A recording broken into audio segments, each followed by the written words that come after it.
Hi, my name's Daniel Borris. I collect model toy soldiers, and this video represents number 13 that is showing my collection. If you enjoy these videos, please subscribe.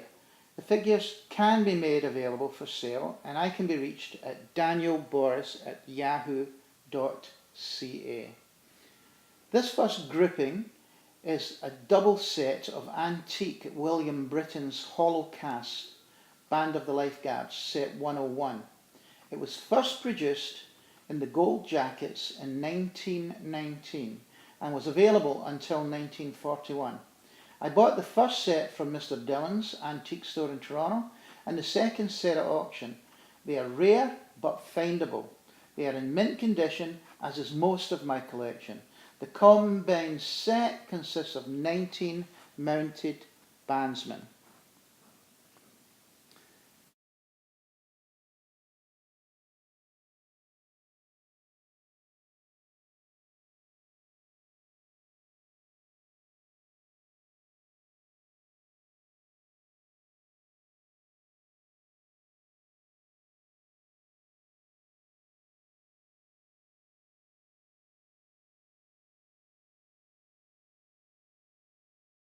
This next set is Britain's limited editions.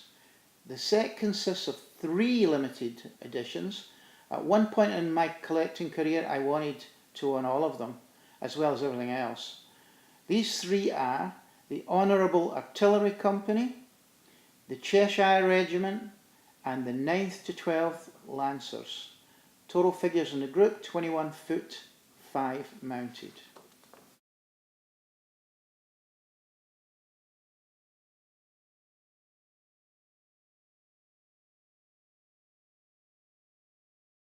Next grouping are figures that I bought from Donald Featherstone, and they represent his British Napoleonics. There are 2 frames in the Napoleonics from Donald, and this of course would be number 1. I purchased the Donald Featherstone Wargame figures directly from him in 2000. The provenance of the collection is proven by the letters accompanying these videos and of course the documents of sale. I purchased over 4,000 figures from Donald, and they are mounted in frames as this set of British Napoleonics. The set comprises 410 foot figures and 115 mounted.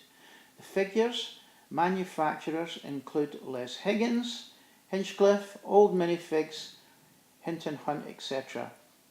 The grouping reflects the Black Brunswickers as the British Allies.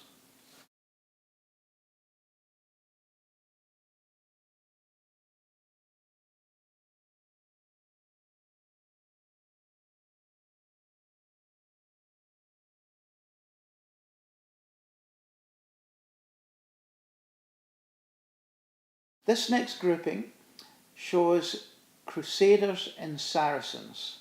These figures are from King and Country. The design, sculpting and painting are lovely. In the early days of the hobby, only Courtney could do this with medievals. Here we see Richard the Lionheart and Saladin, along with their respective followers. I'm a collector of model soldiers, the pomp and circumstance, the uniforms and history. To be clear though, I hate and abhor war.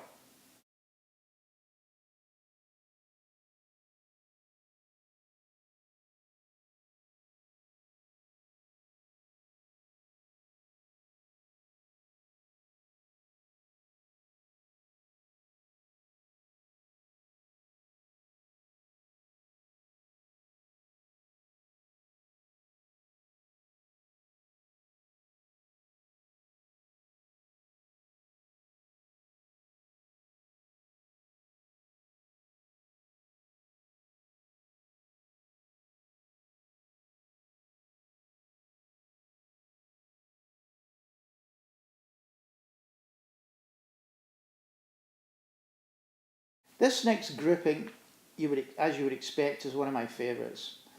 It's a great passion for me. The Highland regiments in overseas dress with the white pith helmets. They are standing, kneeling and lying firing. There are 3 lovely officers with binoculars with movable arms. They represent the Camerons, Argyles and Gordons and were first produced in 1908. They are antique William Britton's hollow casts. As a child, I owned a handful of these figures, often with the heads broken off and repaired by stuffing matchsticks down their necks and pushing the heads back into place. I loved them then as I love them now.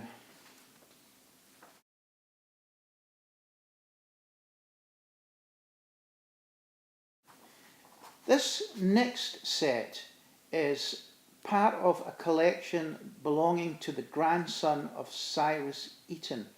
Cyrus Eaton built the railways across Canada and his son was a noted collector. The painting in this grouping is basic and they were never intended as toys. They are, of course, all models. I have considered repainting these figures, but so far their heritage has held me back. Some are rose miniatures, some appear to be Stadins, but most are a mystery to me. I bought all of the Cyrus Eaton figures in my collection a quarter of a century ago. They include Turkish Janissaries, Lansquenets, Conquistadors, Indian Army, English Civil War Musketeers, Zulus, and even a small selection of nude figures. Total in the group is 57 foot figures.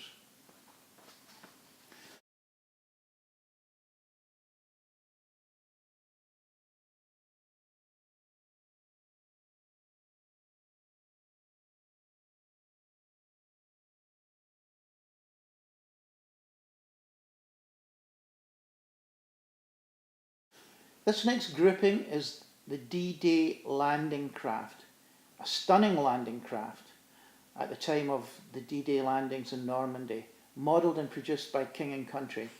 A two-man crew, the driver and gunner, discharge a five-man British infantry assault team. I have to say I believe these figures are magnificent. A piper stand leads them ashore, so they are obviously Scottish, God bless them. 7 figures in a landing craft.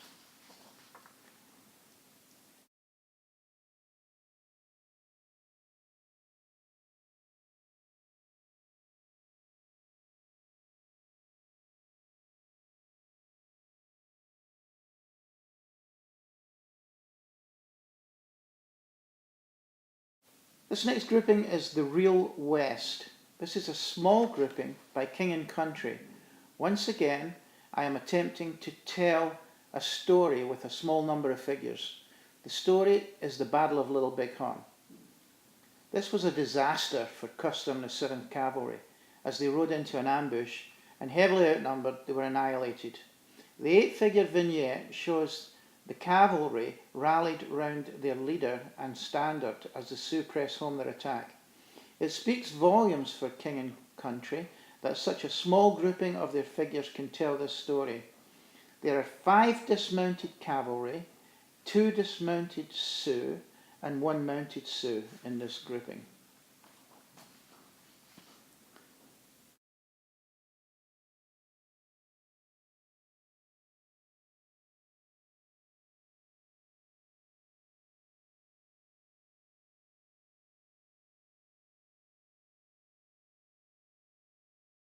The next set depicts a British heavy artillery elephant team.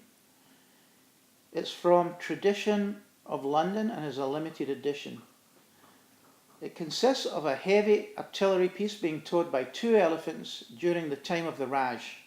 This set was produced with either blue uniforms for the gunners or khaki. I liked them both, so I bought both sets. They are accompanied by 2 Indian infantry units, both by Marlborough figures. The only difference in the 2 sets in my collection representing this heavy artillery team are the blue uniforms worn in the second set, as opposed to the khaki seen here. Finally, we have a small diorama showing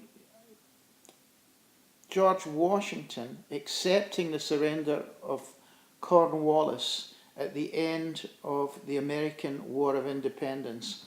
The figures that line both sides of the diorama are an attempt to show in a small scale the uniforms and types of both the American armies and the British armies. The last grouping in this video show two boxed sets of William Britain's holocasts. The first is the Black Watch charging, and the second is the Grenadier Guards firing. As I say, both William Britain's, both holocaust, both in mint condition.